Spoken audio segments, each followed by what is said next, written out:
शाहरुख खान कहते हैं जब आप किसी चीज़ को शिद्दत से चाहो तो पूरी कायनात आपके साथ लग जाती है। शाहरुख खान ने गीता जी पढ़ी होगी, क्योंकि गीता जी में भगवान ने कहा है जो कर्म करता है वैसा फल भोगना पड़ता है। इस देश में राम मंदिर नहीं होगा तो किसका मंदिर होगा? इस देश में अयोध्या नहीं होगा तो किसकी होगी? इस देश में मथुरा नहीं होगा तो किसका होगा? हमारे देश में मात्र हिंदू ही नहीं है, और भी धर्म है, मुस्लिम हैं, सिख हैं, जैन, ईसाई, फारसी भी हैं। तो क्या दबाव है हमारा भाई हमारे देश में राम मंदिर ही होगा, राम की ही पूजा होगी और किसी की नहीं होगी?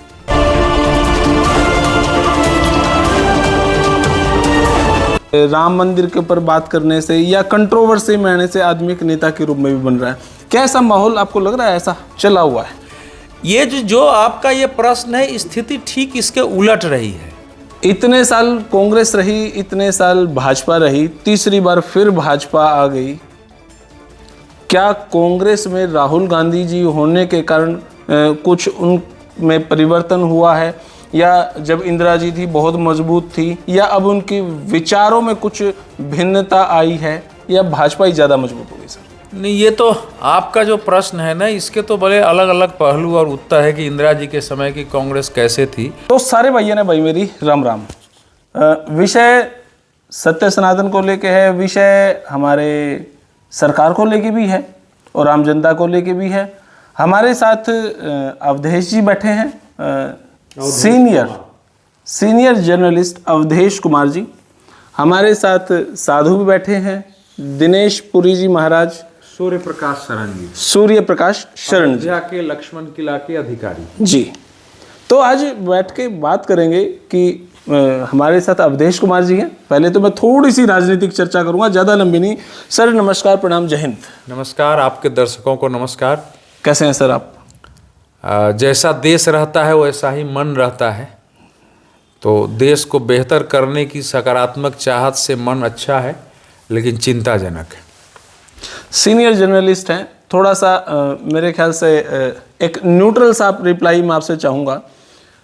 इतने साल कांग्रेस रही, इतने साल भाजपा रही, तीसरी बार फिर भाजपा आ गई।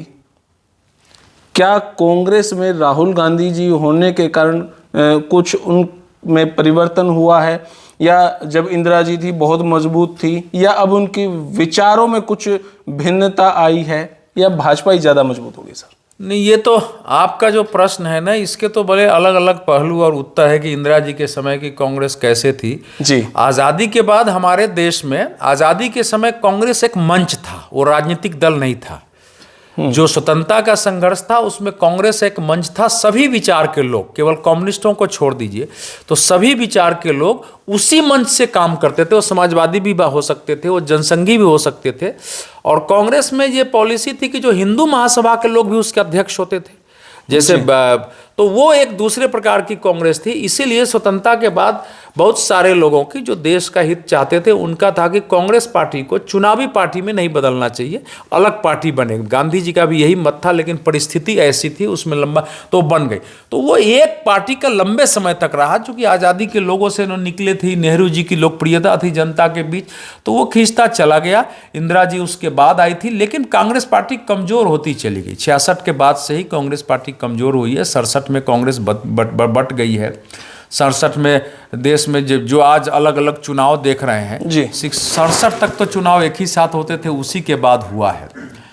तो लेकिन उस समय के कांग्रेस में आज के कांग्रेस में अंतर है। यद्यपि नेहरू जी की नीति जो सेकुलरिज्म की थी, वो सेकुलरिज्म में हिंदू की बात करना, सनातन की बात करना, धर्म की बात करना, और उसी के अनुसार शिक्षा नीति बनी। वो एक बहुत लगता था कि जैसे कोई पिछड़ा हुआ हो ना, सभ्यता की दृष्टि से, सोच की दृष्टि से अज्ञानी है, वो ये सब बात कर रहा है। एक वातावरण देश में बन गया सेकुलरिज्म के अर्थ के लेकर। राहुल, लेकिन फिर भी चूंकि कांग्रेस में भी ऐसे ज्ञान वाले लोग थे कि हमारे यहाँ सेकुलरिज्म का अर्थ धर्मनिरपेक्षता नहीं है, पंथ निरपेक्षता है, सर्वधर्म समभाव है, तो वो ज्ञानी लोग थे।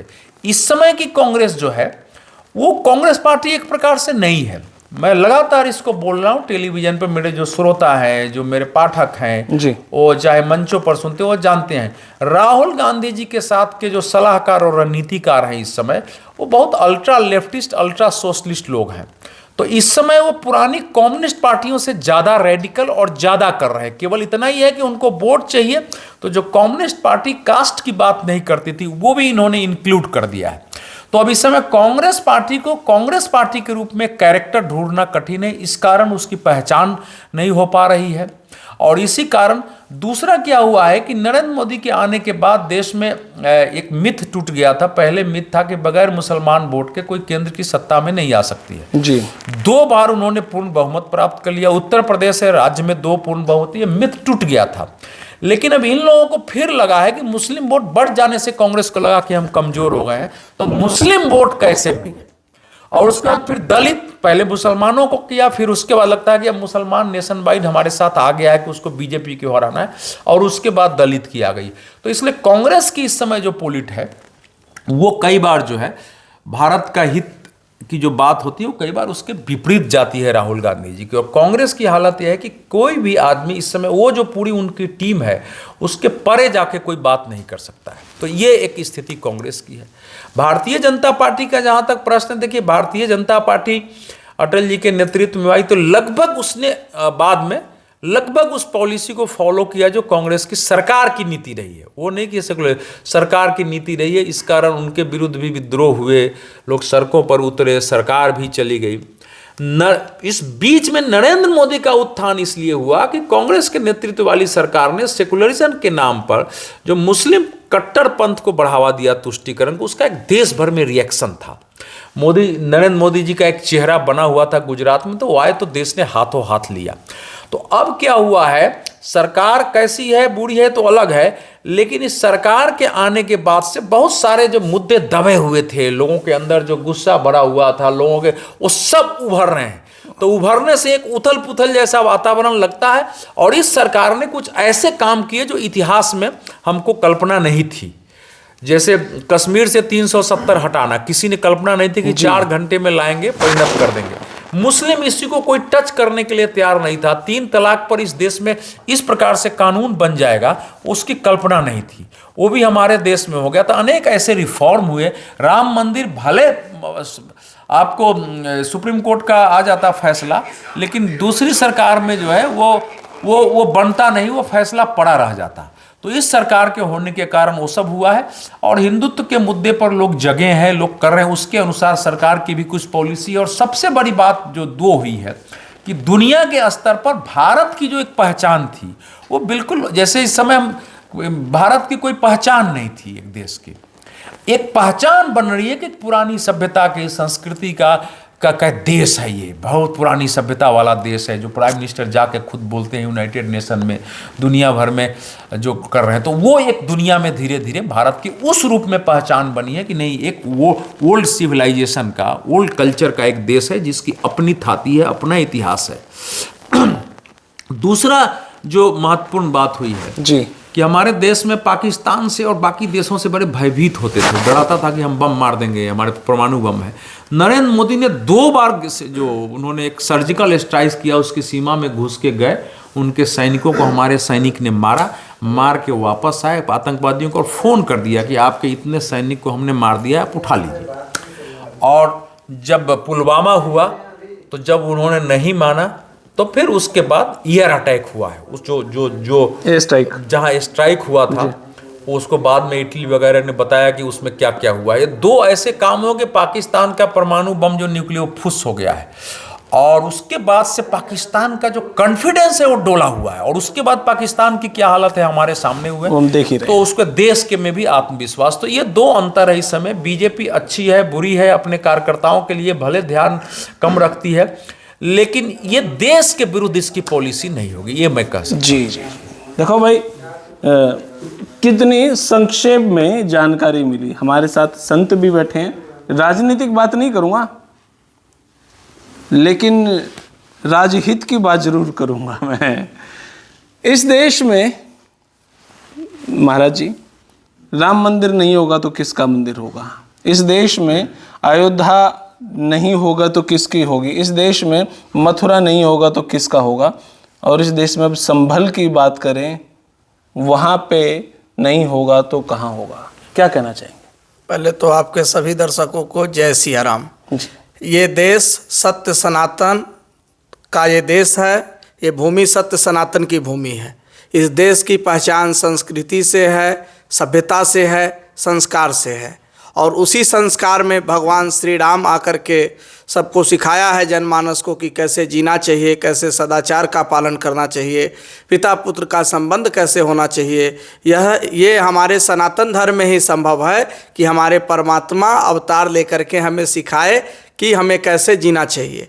तो राम मंदिर होना स्वाभाविक है कि उनके भगवान तो कार्यकाल अपना पूरा करके चले गए, पर आदर्श के रूप में हम उनको पूजें, उनकी पूजा करें, जिससे हमें आशीर्वाद प्राप्त हो, प्रेरणा प्राप्त हो। तो राम मंदिर तो होना अति आवश्यक है, और कृष्ण मंदिर भी होना चाहिए, क्योंकि भगवान ने कालांतर कृष्ण के रूप में अवतार लिया। आने वाले समय में कलिक के रूप में अवतार लेंगे, किसके यहाँ अवतार लेंगे, किस कुल में लेंगे, इतना तक हमारे सनातन धर्म में स्पष्ट है। तो राम जी का मंदिर होना चाहिए, कृष्ण जी का मंदिर होना चाहिए, भगवान विश्वनाथ का मंदिर होना चाहिए, क्योंकि ये सत्य सनातन देश है, ये इसकी पहचान ही संस्कृति है। जिस दिन इसकी संस्कृति विकृति में बदल जाएगी, उस दिन इसका पहचान नष्ट हो जाएगा।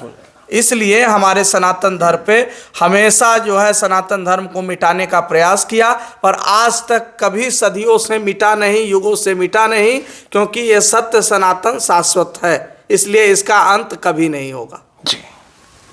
तो भाई मैं चाहूँगा महाराज जी से भी थोड़ा सा बात कर लूँ, दिनेश पुरी जी महाराज जी से। महाराज जी, मैं आपसे एक बात जानना चाहूँगा। हमारे देश में मात्र हिंदू ही नहीं है, और भी धर्म हैं, मुस्लिम हैं, सिख हैं, जैन, ईसाई, फारसी भी हैं। तो क्या दबाव है हमारा, भाई हमारे देश में राम मंदिर ही होगा, हमारे देश में हमारा ही होगा, आपका अस्तित्व इस तरीके से है कि माहौल इस तरीके से है कि भाई नहीं, यहाँ पे सिर्फ राम की ही पूजा होगी और किसी की नहीं होगी, ऐसा माहौल भी कई बार देखने जो भी दर्शक देख रहे हैं उनको मेरी तरफ से, आपके सभी दर्शकों को सीताराम, जय श्री राम। वसुदैव कुटुंबकम हमने नारा दिया, उसका मैं एक सबसे बड़ा उदाहरण और एग्जाम्पल देता हूँ जी, कि पूरा विश्व हमारा घर है और विश्व का कल्याण हो, ये हमारे मंदिर में हम बोलते हैं। यदि आज भारत भूमि क्या पूरे विश्व में आप सबको ये दिखाई देता कि ब्राह्मण झूठ बोल रहा है, पुजारी झूठ बोल रहा है, ठग रहा है, आपको ये नहीं दिखाई दे रहा कि कैसे वो देश की अर्थव्यवस्था को चला रहा है। कोई मंदिर में जाते हैं जी हवन करवाना है, इतने बड़ी सामान की लिस्ट होती है, बैठे बैठाए कुम्हार के मटके बिकवा देते हैं, झाड़ू बिकवा देते हैं, बैठे बिठाए हवन में एक कपड़ा चाहिए, बनिए का कपड़ा बिकवा देते हैं, फूल माला ले आना फूल बिकवा देते हैं, जौ ले आना किसान के जौ बिकवा देते हैं, आटा ले आना आटा बिकवा देते हैं, चाहे वो मंदिर में आए या ना आए। और देश की सारी अर्थव्यवस्था आज यदि पूरे विश्व में भी जो कनाडा गए हैं, जो इंग्लैंड गए हैं, ऑस्ट्रेलिया गए हैं, अमेरिका गए, मैं उनसे पूछता हूँ कि आप मंदिर में जाते हो? जाते हैं जी, छुट्टी वाले दिन जाते हैं। कितनी दूर है? 40 किलोमीटर दूर है जी। व्हीकल में जाएंगे, टोल टैक्स देंगे, ऑयल भरवाएंगे, और वहाँ जाकर के उस देश में भी फूल मालाएं खरीदेंगे, उस देश में भी हवन करेंगे, तो ये सामान खरीदेंगे, तो उस देश की अर्थव्यवस्था भी चला रहे हैं। तो पुजारी इस देश की अर्थव्यवस्था को चला रहा है वैदिक कर्मकांड करवा करके। मस्जिद में थोड़े फूल चढ़ते हैं, मस्जिद में थोड़े हवन होते हैं, चर्च में थोड़े यज्ञ हवन होते हैं, उनकी अपनी पद्धति है। लेकिन हमारे यहाँ ऋषि परंपरा के कारण ऋषियों ने बैठे बिठाए यज्ञ हवन से आम के आम गुठलियों के दाम, आपके मन की इच्छा तो पूरी होगी, प्रकृति भी शुद्ध होगी, वायुमंडल भी शुद्ध होगा। और देखो कितने हवन की लिस्ट में माचिस बिकवा दी, माचिस ले आना, मिठाई ले आना, दूध ले आना, फूल ले आना, और फिर कहते हैं कि गंगा स्नान करके आओ, फिर टोल लगेगा, वहाँ होटल चलेंगे, वहाँ चाय पिएंगे। कितनी बड़ी अर्थव्यवस्था हमारे पुजारी चला रहे हैं। और आप सीधे कमेंट करते हो पुजारी तो ढोंगी है, पुजारी पाखंडी। अरे पुजारी ने कब क्या मांग लिया आपसे? आपने देना है तो दें, न देना हो न दें। विवाह में लाखों करोड़ों का खर्चा करते हैं और पुजारी को 500 रुपये देने में भी हम संकोच करते हैं। और पुजारी तो विवाह में भी बेचारा कि एक लाल कपड़ा लाना, एक सफ़ेद लाना, बनिया की कमाई करवा दी। बनिया चाहे आस्तिक हो, नास्तिक हो, चाहे मुस्लिम मजहब का हो, चाहे क्रिश्चियन मजहब का हो। तो इस देश में तो ये हमने कहाँ से सीखा? राम से सीखा, कृष्ण से सीखा। महर्षि वशिष्ठ कहते हैं जंगल में जब राम जी को भरत जी लेने गए, कंब ऋषि, कंबन रामायण में लिखते हैं, तो भरत और राम जी का संवाद है। तो राम जी पूछ रहे हैं भरत से कि आप किस प्रकार से करोगे? तो भरत ने आप वाला प्रश्न किया कि भैया सारी चीज़ ठीक है, मैं आपको टैक्स भी नियमित लगाऊंगा, लोगों को तंग नहीं करूंगा, और जब आप अयोध्या लौटेंगे ना तो आपको राजपाट और धन माल खजाना भरा हुआ मिलेगा। लेकिन भैया ये जो यज्ञ हवन कर्म कांड, मेरी इसमें कोई ज़्यादा अनुरक्ति नहीं है। तो महर्षि वशिष्ठ कहते हैं राम जी को कि हे राम, वैदिक कर्मकांड से अर्थव्यवस्था बनी रहेगी। जिस बनिए की दुकान पर आम जन विवाह में कपड़े खरीदते हैं, यदि वैदिक कर्मकांड होता रहेगा तो 12 महीने वैदिक कर्मकांड होता है, इसमें कोई ग्रहण नहीं लगता। वैदिक कर्मकांड में विवाह में तो शुक्र तारा डूब जाता तो विवाह नहीं करते, खर मास में विवाह नहीं होता, कुछ कुछ तिथियों में होता, तो बाकी कपड़े कौन खरीदेगा जी। लेकिन वैदिक कर्मकांड के कारण पंडित जी कहेगा हवन में बैठेंगे तो नए कपड़े पहनना है, तो कपड़े बिकवा दिए ना, फूल बिकवा दिए किसान के। तो वैदिक कर्मकांड ने तो इस देश की अर्थव्यवस्था, सारे तीर्थ हटाओ, सारे मंदिर हटाओ, देश भूखा मर जाएगा। क्यों लोग इधर से उधर जा रहे हैं? आज किसी से पूछो, हरिद्वार जा रहा हूँ, उज्जैन जा रहा हूँ, फ्लाइट से नासिक जा रहा हूँ, फ्लाइट से रामेश्वरम जा रहा हूँ, ग्रुप के ग्रुप जा रहे हैं, वहाँ होटल चल रहे हैं। सरकार कहाँ से नौकरियाँ देगी? तीर्थ स्थलों ने नौकरियां दे रखी है। तो अन्य मजहब के लोगों को तो हमारा ऋण ही होना चाहिए कि हम ये फतवा नहीं जारी करते कि हिंदू बनिए से ही सामान लेना है। हम तो ये कहते हैं सामान ले आना। पुजारी ये कभी नहीं कहेगा कि हिंदू से ही लाना है। लेकिन अब कई वारदातें थूक वगैरह की ऐसी हो गई तो भी हम शांत बैठे हैं। हम थूक भी पी रहे हैं, चपाती में भी थूक खा रहे हैं, शरबत में भी थूक पी रहे हैं। इनका तो सिस्टम ही दूसरा है, फिर भी हम शांत हैं। क्यों? क्योंकि राम जी के आदर्श पर चल रहे हैं, भगवान कृष्ण के आदर्श पर चल रहे हैं। वो बनाए ना मस्जिद, कौन रोक रहा है? नई जमीन खरीदे बनाए, कौन रोक रहा है? राम जी की छाती पर चढ़ के मस्जिद बनाएंगे, ये कौन सा हट है भाई? ये कौन सी जिद है? हम सही सुनो है तो कंधे पर बैठ करके, आप तो कान में ही बाथरूम कर रहे हो, ये कल्याणकारी नहीं है। कान में बाथरूम करोगे दर्द होगा, डॉक्टर के पास जाएंगे, फिर भी ठीक नहीं हुआ तो फिर तो मैं FIR करवाऊंगा। किसी अमुक अमुक व्यक्ति ने कान में बाथरूम कर दिया तो उस पर केस बनेगा कि नहीं बनेगा? मेरे बाप दादा सही सुनो थे, ध्यान लगा रहे थे, उनको मार पिटाई करके मंदिर हथिया लिया। तो क्या मेरी आत्मा, मेरी भक्ति, मेरी इबादत, मेरे ईश्वर नहीं है?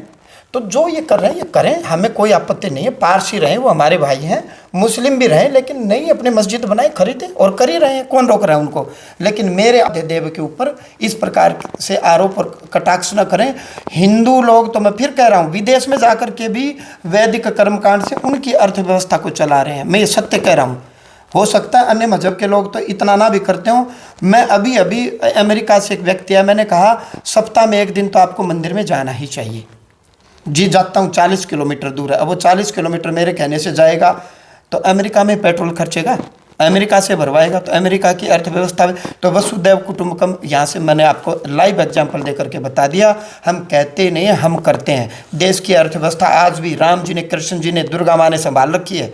वो दुर्गा माँ के स्थान पर जाते हैं, उनको आध्यात्मिक सुख मिलता है, भौतिक सुख मिलता है, उनके कष्ट दूर होते हैं। और वो भक्त लोग दुर्गा माँ को क्या चढ़ाते हैं मंदिर में? फूल माला। फूल माला कहाँ से आती है? किसान से आती है। वस्त्र कहाँ से आते हैं? दुर्गा माँ ने उनका क्या करना? कुछ नहीं। तो दुर्गा माँ के तो सारे ही बालक हैं, वो बनिया मानने या न मानने।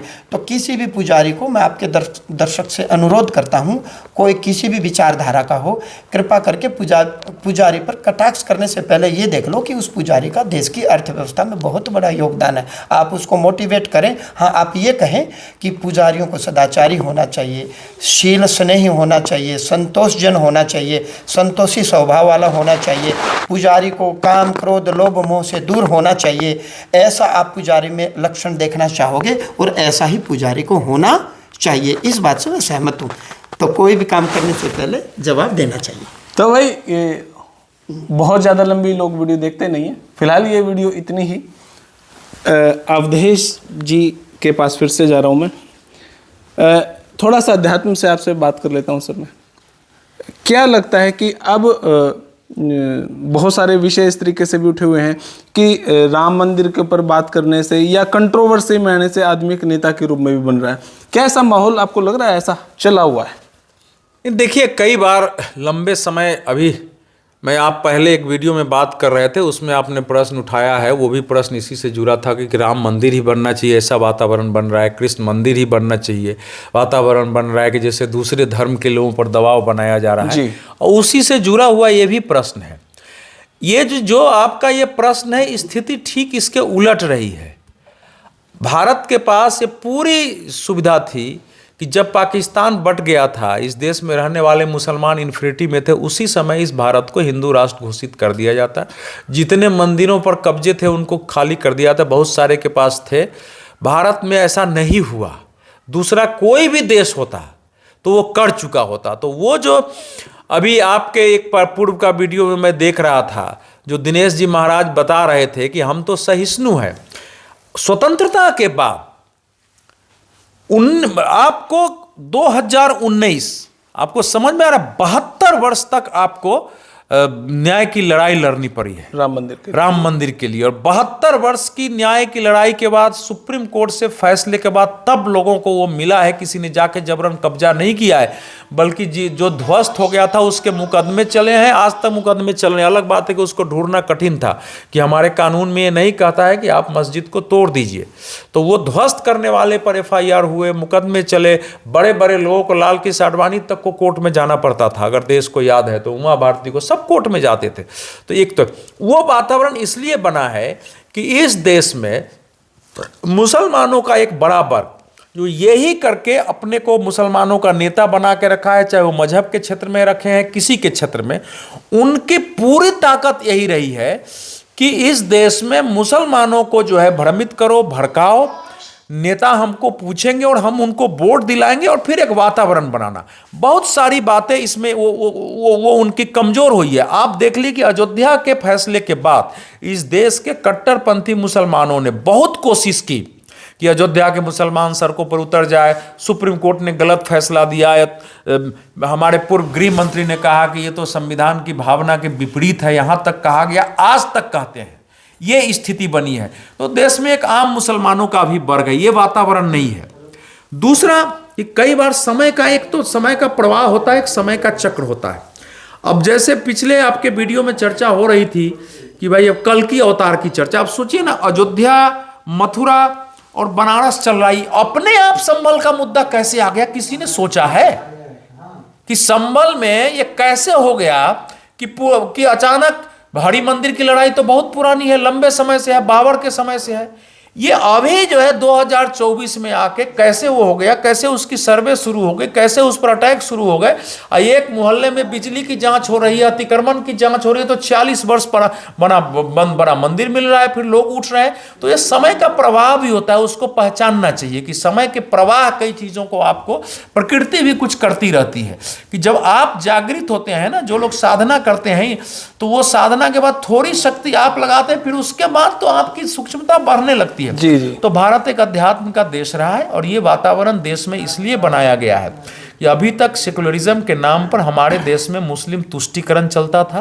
अब नेताओं ने तुष्टीकरण को मुस्लिम कट्टरवाद को प्रोत्साहित करने पर, क्योंकि कट्टरपंथी मुसलमान कुछ भी बोल रहे हैं तो उनका विरोध हमारे देश के बाकी नेता नहीं करते हैं। कुछ भी बोल रहे हैं वो, चाहे महाराष्ट्र के चुनाव में क्या क्या बोला गया कि जो भाजपा को वोट दे उसका हुक्का पानी बंद करो, उसका नाम बदल दो। उसी प्रकार से जो कुछ आपको असंभल में हुआ है, 6 आदमी गए थे सर्वे करने, उसमें कोर्ट के 2 लोग मस्जिद कमेटी के भी थे। सर्वे से तो कोई मस्जिद मंदिर में बदल नहीं सकता है, और लंबी लड़ाई होती है। कहां से इतने लोग आ गए कि इतने पत्थर चल रहे हैं, गोली चल रही है और आग लगी हो गई है? तो ये जो वातावरण है ना, ये चिंताजनक है, और उसके विरुद्ध में कोई नहीं बोल रहा है। 5 लोग मर गए, उसके विरुद्ध में तो बात हो रही है कि 5 लोग क्यों मर गए, लेकिन हिंसा करने आए कोई नहीं बोला। तो ये एक खतरनाक स्थिति है कि पहले मुस्लिम तुष्टीकरण के कारण लोग चुप रहते थे, अब ये कट्टरवाद पर लोग चुप रह रहे हैं। इस वातावरण के विरुद्ध देश के हिंदू समाज को अहिंसक होते हुए भी प्रखरता से हिंसा नहीं करनी है, और फिर उसके हिसाब से आगे आके शक्ति का जवाब शक्ति से देना होता है। छोटा सा जवाब जी, ज़्यादा लंबा नहीं। शाहरुख खान कहते हैं जब आप किसी चीज़ को शिद्दत से चाहो तो पूरी कायनात आपके साथ लग जाती है। अभी अवधेश जी ने भी कहा कि अयोध्या का मामला था, बनारस का मामला था, मथुरा का मामला था, संभल का तो कोई जिक्र भी नहीं था। तो ये क्या प्रकृति की तरफ से भी कुछ कोशिशें होती हैं कि भी ये होना चाहिए? शाहरुख खान ने गीता जी पढ़ी होगी, क्योंकि गीता जी में भगवान ने कहा है जो कर्म करता है वैसा फल भोगना पड़ता है। योग वशिष्ठ महारामायण पढ़ी होगी, उसमें कहा है करता चाहे या न चाहे उसको कर्म फल चिपक जाता है, आप पुरुषार्थ करोगे तो वो तो होगा। तो जो अवधेश जी ने कहा, जो महाराज जी ने कहा, मैं तो ये कहूँगा कि आज सनातन का ये युग है, सनातन फल फूल रहा है, ऊपर उठ रहा है। तो महात्माओं का, संतों का क्या योगदान है, मैं तो अपनी भूमिका बता सकता हूँ, पत्रकार की भूमिका आप बताएंगे, अवधेश जी बताएंगे। तो महाराज जी और हमने तो संकल्प लिया है कि जब तक जिएंगे सनातन के लिए जिएंगे, और हर कथा में शुरुआत भी भारत माता की जय पर, और कथा की पूर्णाहुति भी, कथा भी पूर्ण भारत माता की जय पर होगी। हमने संकल्प लिया है। राम जी ने कहा कि जननी मुझे अत्यंत प्रिय है, मातृभूमि अत्यंत प्रिय है, जननी से मातृभूमि से बढ़कर कोई नहीं है। बाबा साहब भीमराव अंबेडकर ने संविधान भारत माता के लिए बनाया, पाकिस्तान के लिए नहीं बनाया। महारानी लक्ष्मीबाई ने बलिदान यहाँ के लिए दिया, भगत सिंह ने बलिदान यहाँ के लिए दिया। वीर भगत सिंह के से पहले वीर शिवाजी, महाराणा प्रताप, जितने भी हमारे मार्गदर्शक हुए हैं, समाज सुधारक हुए हैं, स्वतंत्रता सेनानी, फ्रीडम फाइटर हुए हैं, उन्होंने जननी मातृभूमि के लिए बलिदान दिया है।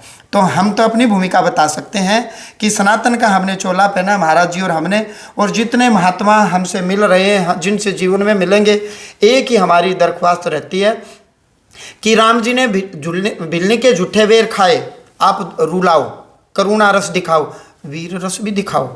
कृष्ण माखन चुराते थे, गोपियों के साथ भजन कीर्तन करते थे, लेकिन कृष्ण ने हथियार नहीं उठाऊंगा ऐसा बोलते हुए भी सब कुछ काम कर दिया, धर्म की स्थापना कर दी, अधर्म का नाश कर दिया। और वहीं से ये चली कि प्राणियों में सद्भावना हो, विश्व का कल्याण हो। क्योंकि कृष्ण भगवान ये सब करके गए कि मैं अकर्ता हूँ, मैं कुछ नहीं करूँगा, मैं लड़ाई भी नहीं लड़ूंगा, मैं सलाह दे सकता हूँ, मैं कुछ नहीं करूँगा, मैं ड्राइवर हूँ तेरी गाड़ी का।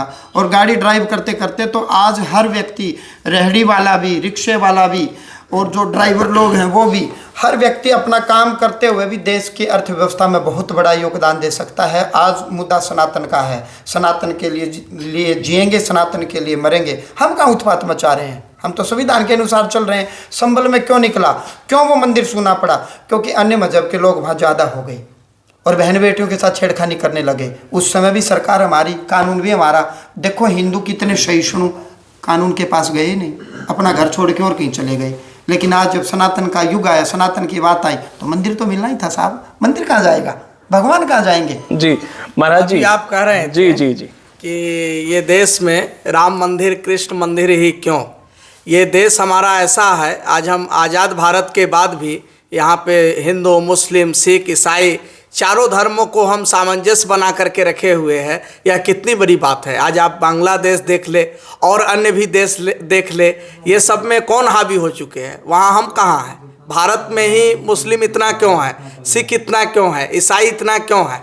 हम आज भी उनको अपना भाई मान करके, अपना सहयोगी मान करके चल रहे हैं। जहाँ तक कि हम संकल्प लेते हैं आर्यावर्त का पूरा संकल्प लेते हैं कि पूरे पृथ्वी आर्यावर्त में आती है। तो एक समय पूरा विश्व सनातन धर्म का था, और आज जहाँ की विशेष रूप से एक भारत हमारा बच रहा है, जहाँ से पूरे सनातन धर्म का, पूरे देवी देवताओं का, सकारात्मकता का मैसेज पूरे देश को कोई देने वाला जगह बचा है, तो भारत बचा है। आज हम ये लड़ाई क्यों लड़ रहे हैं कि कहीं ये भी ना खत्म हो जाए। इसलिए आज हम हिंदू राष्ट्र की मांग कर रहे हैं, सनातन धर्म को बढ़ाने की मांग कर रहे हैं। और आप संभल का कह रहे हैं, इनको पता है कि संभल में भगवान का अवतार होने वाला है, जल्द होने वाला है। वो चाहते हैं कि संभल को पहले से बदनाम कर दे, जैसे अयोध्या को बदनाम करके रखा था, कृष्ण जन्मभूमि को बदनाम करके रखा था, वाराणसी काशी विश्वनाथ को बदनाम करके रखा था। वैसे अब वो जान रहे हैं कि संभल में जब भगवान का अवतार होगा तो कितना प्रभाव होगा। वो ऐसे दुधर्मियों के विनाश के लिए ही उनका अवतार हो रहा है। विष्णुदत्त गौड़ ब्राह्मण और संबल ग्राम, ये लिखा हुआ है भविष्य पुराण में। विष्णुदत्त पिता का नाम होगा और गौड़ ब्राह्मण के घर आएंगे। भगवान जी परशुराम में भी ब्राह्मण कुल में आए, यदुवंश में, चंद्रवंश में आप क्षत्रिय भी कह सकते हैं, और गौपालन करते हैं इस नज़रिए से वैश्य वर्ण में भी कह सकते हैं। और क्षत्रिय वंश में भगवान राम आए, और हमारा तो वराह अवतार भी है, कच्छप अवतार भी है। और इतना ही नहीं, भगवान जो अपने जो जैन संप्रदाय जहाँ से चला है, ऋषभ देव जी, तो उसमें भी अवतरित हुए। तो भगवान हर कुल में, हर वर्ण में जन्म लेते आए हैं, अब की बार ब्राह्मण कुल में जन्म लेंगे। आप जो है आप कह रहे हैं कि भगवान का हमारे सत्य सनातन धर्म में इतना तक बता दिया गया हजारों वर्ष पहले कि कहाँ अवतार लेंगे, किस कुल में अवतार लेंगे, इससे ज़्यादा हकीकत कहाँ हो सकता है? कोई बता सकता है कि हमारे पूर्वज, हमारे गॉड का कब जन्म हुआ, हमारे मतलब कि जो मुख्य है उनका जन्म कहाँ हुआ? कोई नहीं बता सकता है। इसीलिए सत्य सनातन धर्म इतना महान है कि आने से पूर्व ही इसकी घोषणा हो जाती है। तो भाई बहुत लंबी वीडियो हो जाएगी और ये चर्चा चाहे कितने ही दिन कंटिन्यू क्यों रख सकते हैं हम, लेकिन बहुत लंबी वीडियो है। फिलहाल ये वीडियो इतनी। आपने किसी लगी कमेंट बॉक्स में अपनी राय दे। तब तक के लिए धन्यवाद। जय हिंद, भारत माता की जय। जय। बहुत बहुत शुक्रिया जी।